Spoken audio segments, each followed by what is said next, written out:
Günstiges Gold, Diablo 4 Items und weitere Boosts gibt es bei aoeah.com. Checkt den Link in der Beschreibung, mit dem Code GIPFEL bekommt ihr 3% Rabatt. Hello and welcome everybody. Just in time for the start of the third season, I have prepared 3 different builds for you, which of course have not been tested under the new conditions yet, but the core construct gives you a good direction. The builds are all without Uber-Unix. I have already tested the gameplay in off-season, and with the patch they will finally unfold their true power. I have left out the seasonal stuff for now, as I haven't been able to test them yet, but I'll add them to the planner links soon. For barbs, I've put together a blood build that only uses one shout, but has steel grasp and charge in the skill bar. However, as long as you don't have any good defensive items yet, you might need to play the challenging shout in higher dungeons. The Paragon system is based on my last rend barb, but also has been optimized. We still use berserking damage and blood rage, vulnerable damage and hemorrhage, as well as crit damage and gushing wounds, to maximize the damage. And the new unique ring will also give an extreme boost, even it may look a bit inconspicuous at the first glance. The duration of Rend's bleeding stacks will be massively increased, and additional stacks will be added by the use of brawling skills. This also offers potential for many other combinations later on.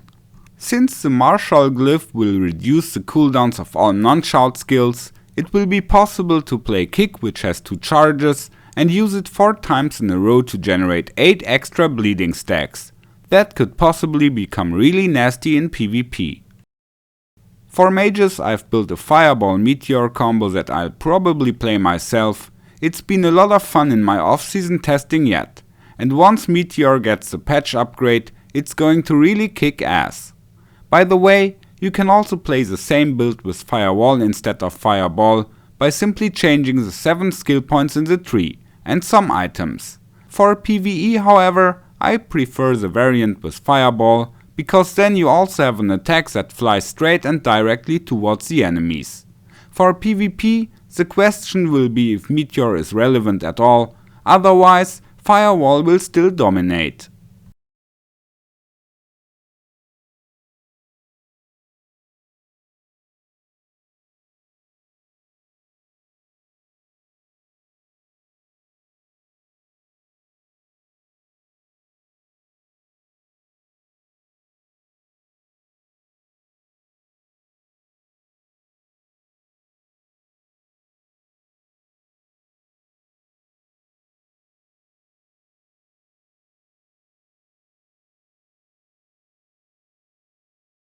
The third build is for the druid. It's a funny lightning storm wolf, which also uses rabies as an additional skill. In the tree, we also take the passive poison skills for werewolf attacks, so the lightning strikes also poison the enemies, and we can go for damage to poisoned enemies in the Paragon system, in addition to core, nature magic and werewolf skill damage. Like this, we will have to keep the Tempest Roar helmet in the endgame, but at least Mad Wolf's Glee gives +3 to the main skills, so you won't miss the Harlequin crest too much. You shouldn't put the gameplay recordings in relation to each other. The barb by far had the best items for testing, so I was even able to run a high nightmare dungeon. With sorceress and druid on the other hand, the test equipment was quite weak, many affixes and aspects didn't fit yet, and some of the glyphs are only level 1. And of course, the buffs will come with the patch. The planner links for all builds are in the description below. There you can also find the recommended items. I wish you a good season start, take care, and may the loot be with you.